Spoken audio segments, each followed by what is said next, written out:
Jessica Schreger. Nah, di sini topik kita akan membahas tentang deduksi alami. Apa sih itu deduksi alami?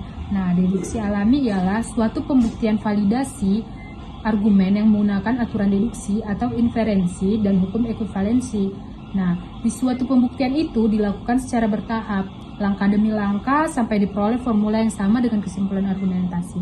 Nah, jika diperoleh formula yang berlawanan atau negasi dari suatu kesimpulan, maka argumen tersebut tidak valid.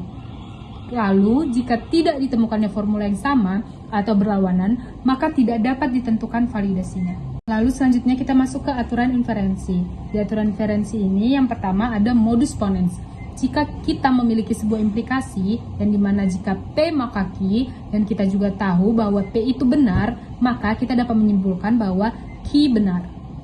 Selanjutnya yang kedua itu ada modus tollens, yang dimana jika kita memiliki sebuah implikasi, jika P maka Q, dan kita juga tahu bahwa Q itu salah atau bukan Q, maka kita dapat menyimpulkan bahwa P adalah salah. Selanjutnya yang ketiga itu ada silogisme hipotesis, yang dimana jika kita mengimplikasikan P dan Q mengimplikasikan R, maka P mengimplikasikan R. Ini sebagai rangkaian logika yang mana seperti yang kita lihat di sini, P implikasi Q dan Q implikasi R, maka P implikasi R.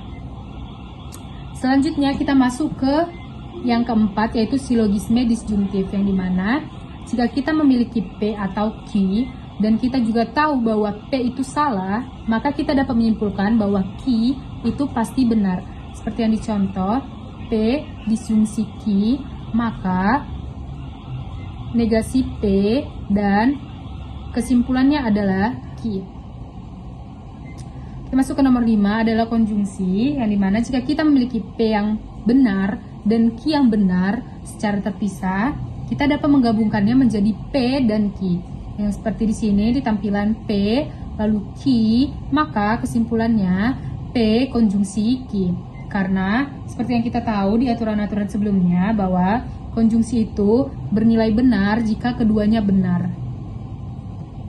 Lalu yang keenam ada penyederhanaan atau SIM, yang mana jika kita memiliki P dan Q yang benar, kita dapat menyimpulkan bahwa P benar atau Q benar yang secara terpisah. Di sini tertulis bahwa P konjungsi Q, maka kesimpulannya itu P. Lalu yang ketujuh dan yang terakhir itu ada adisi atau ADD, yang mana jika kita memiliki P yang benar, kita dapat menambahkan Q, yang dimana Q bisa jadi apa saja dan P atau Q tetap benar. Maka di sini tertulis P dan kesimpulannya adalah P disjungsi Q. Selanjutnya kita masuk ke hukum-hukum dasar ekuivalensi. Jadi hukum dasar ekuivalensi ini yang pertama ada hukum komutatif, yang dimana urutan operan tidak mengubah hasil atau konjungsi dan dinjungsi atau. Mana di sini tertulis P disjungsi Q, maka sama dengan atau bernilai sama seperti Q disjungsi P, atau P konjungsi Q bernilai sama seperti Q konjungsi P.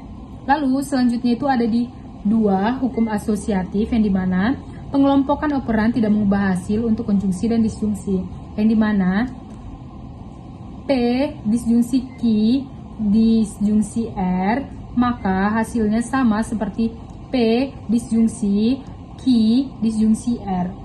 Atau yang di sini P konjungsi Q lalu dikonjungsikan ke R sama seperti P konjungsi Q konjungsi R.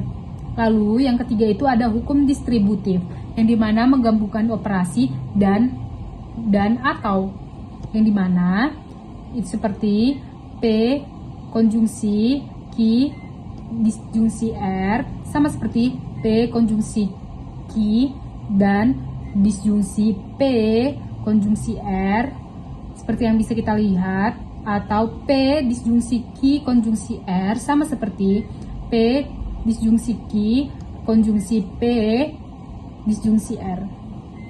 Lalu di hukum keempat itu ada hukum identitas yang menggunakan elemen T atau F. di sini seperti yang tertulis, P konjungsi T sama seperti P, lalu P disjungsi F sama seperti F, P konjungsi F sama seperti F, dan P disjungsi T sama seperti T.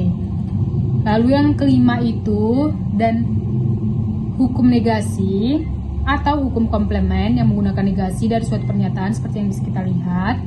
Selanjutnya itu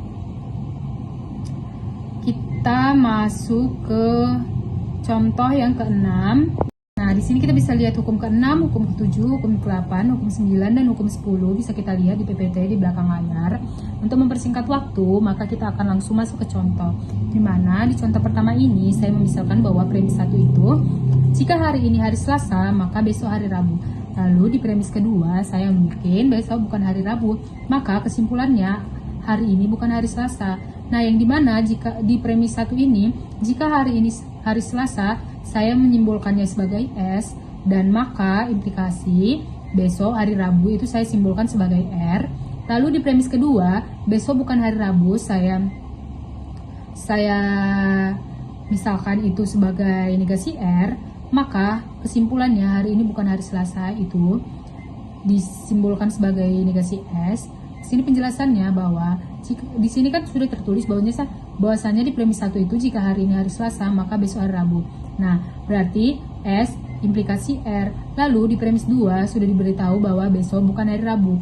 Maka kita bisa memisalkannya itu sebagai negasi R karena di premis 1 besok hari Rabu itu adalah R. Nah, di premis 2 besok bukan hari Rabu berarti bukan R tidak terjadi, maka kita bikin ini negasi R. Lalu kesimpulannya sudah pasti negasi S karena sudah pasti hari ini bukan hari Selasa karena besok bukan hari Rabu. Lalu kita masuk ke contoh kedua yang dimana saya misalkan bahwa premis 1 itu jika saya belajar maka saya lulus. Di premis kedua jika saya lulus maka saya akan merayakan. Nah, di premis 3 saya belajar, maka kesimpulannya saya merayakan. Yang dimana kita misalkan bahwa jika saya belajar ini B, dan saya lulus itu L, dan saya lulus ini L, lalu di premis 2 saya merayakan ini M, lalu di sini di premis 3 itu saya belajar itu B, maka kesimpulannya itu M.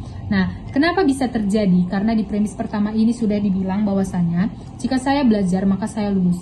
B implikasi L. Lalu di premis kedua, jika saya lulus, maka saya merayakan L implikasi M. Nah, di premis 3 ini sudah diberitahu bahwa saya belajar. Di premis 1 kan sudah dibilang jika saya belajar, maka saya lulus. Nah, premis 3 saya belajar. Nah, di premis kedua dibilang jika dia lulus, maka dia merayakan. Nah, di premis 3 dia bilang dia belajar. Sudah pasti dia lulus dong. Nah, jika dia lulus, sudah pasti dia merayakan. Maka kesimpulannya, saya merayakan, maka saya akan merayakan. Nah, semoga teman-teman yang melihat paham dengan penjelasan yang saya berikan. Sekian video dan penjelasan dari saya. Semoga teman-teman sekalian memahaminya. Dan maaf jika ada saya salah kata atau saya salah dalam menjelaskan. Sekian, terima kasih.